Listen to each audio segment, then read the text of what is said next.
Hi, I'm Ronnie, technician here at Casey Auto Solutions. Have to excuse the noise, got a heater running behind me and a truck running in front of me.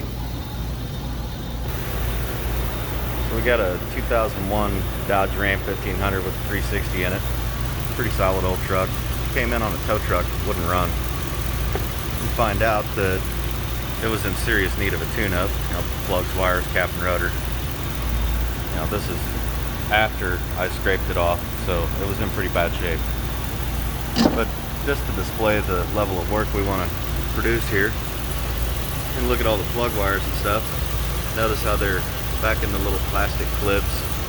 Everything's in its factory location. Well, she is running like a champ, but found another problem here where it would just intermittently die.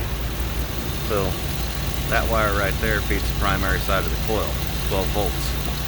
You get 12 volts into the coil, cut the ground, the magnetic field breaks down through the inductor, and you produce around 20,000 volts that goes through the plug wires and all that into the spark plugs.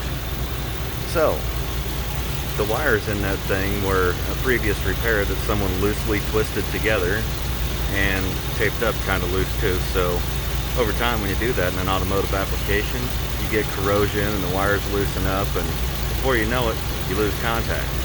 Now in this particular instance, no power to the coil, no spark, no run. Fixed it up right, cut the bad section out of the wire, soldered it back together, sealed it up good, put it back in its original loom. Looks like nobody's ever touched it, and the thing run like a champ.